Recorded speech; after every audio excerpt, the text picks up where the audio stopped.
With WWE 13, it's all about the Attitude. The Attitude Era, that is, that quaint time during the late 90s when wrestling storylines began to push the envelope in terms of violence, language, and sexuality. If you didn't like it, well, you could suck it. WWE 13 has you reliving key matches from the Attitude Era in an all-new play mode dedicated to the sensationalistic time period. Yet before you go shave your head and don your Austin 316 shirt, there's one important thing to consider. The controls and play mechanics are nearly identical to WWE 12. So if you weren't bowled over with last year's gameplay, you won't be springboarding over this year's version either.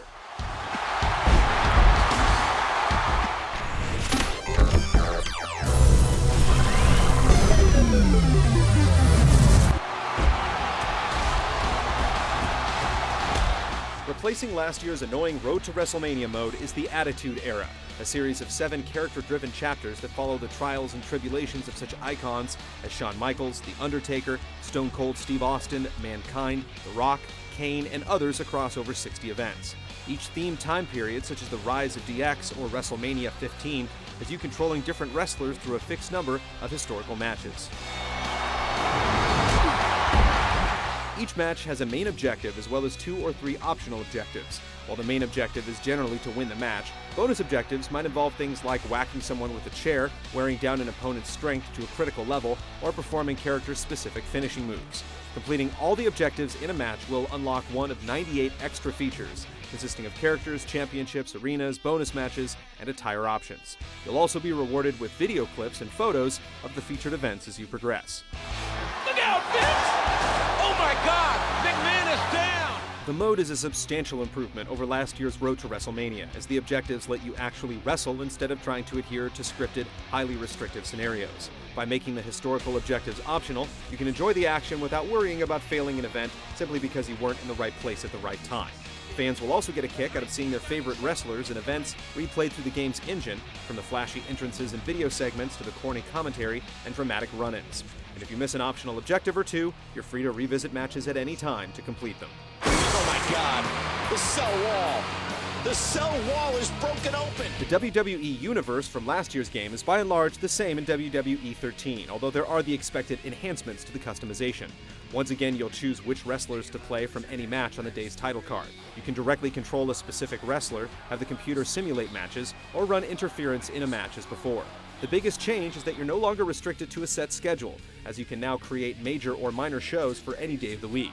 In addition to deciding which wrestlers appear in a given show, you can incorporate custom arenas, create pay-per-view events, and edit themes, logos, match lengths, and title belts. Ooh, what a vicious backbreaker! Sadly, there's still no formal GM mode or true career option, so you can't build a created wrestler's stats and attributes over time by earning money and spending it on various things like costumes, training, and so forth.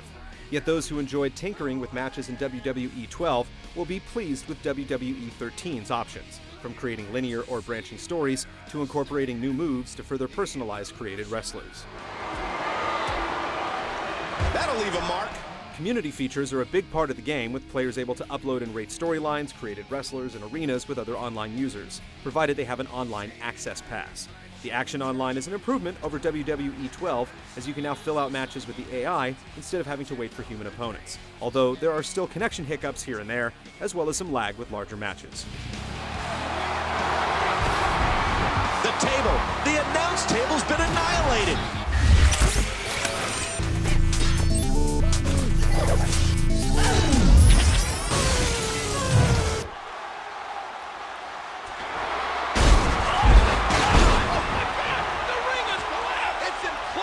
Although the design has undergone several changes, WWE 13's gameplay is the same as last year's game, for better or worse. Strikes, Irish whips, grapples, pins, and finishers are all initiated by a single button press, with the left analog stick acting as a modifier.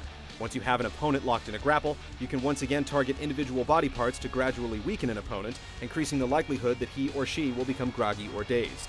The drawback with the gameplay is that the simplified controls make the action seem more like a series of quick-time events than a strategic combination of moves. Sometimes feels as if you're watching the game more than playing. Ooh, what a vicious backbreaker! The reversal system is the most irritating holdover from last year's game, as the timing required to execute a reversal or a block is a fraction of a second. Since the on-screen prompt for a reversal disappears as fast as it appears, it's almost easier to just rhythmically pump the trigger and hope for the best. Even then, it's a crapshoot of whether the game decides to register your input or ignore it. While the developers included some feedback that says whether you were too late or too fast, these messages are not all that helpful since everything happens in the blink of an eye. Finishing moves are also executed with a single button press. After you've built up enough momentum during a match, you'll receive an on-screen button prompt when you can use one of your wrestler's signature moves. You'll have to be in the right position on the mat in order for the prompt to appear, but other than that, it's simply a matter of tapping the button at the right time and watching as the computer takes over. The computer AI relies more on its uncanny ability to execute reversals than its intelligence inside the ring, so those who had no trouble with the competition in last year's game will find little resistance in WWE 13's lineup, even on the highest difficulty setting. And there's a hard shot delivered by the game.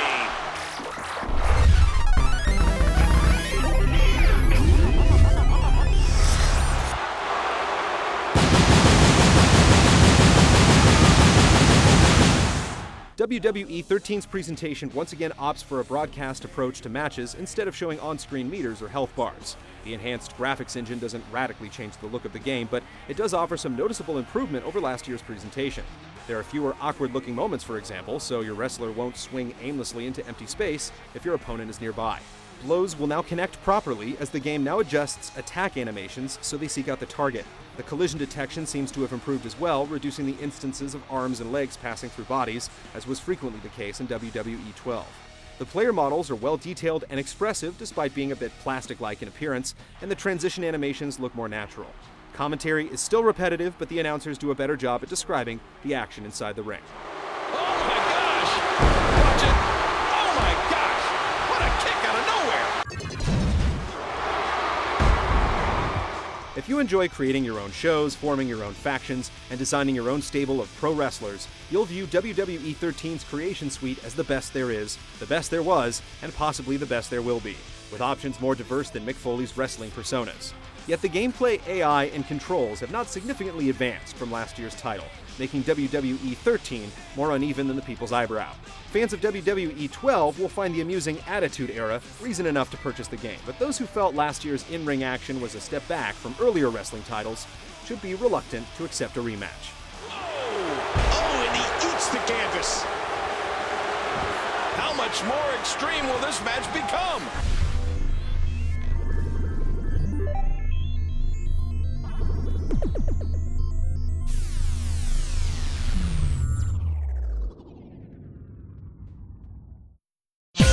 See this and other GT shows and game reviews on the GT Originals iOS app, available now on the App Store.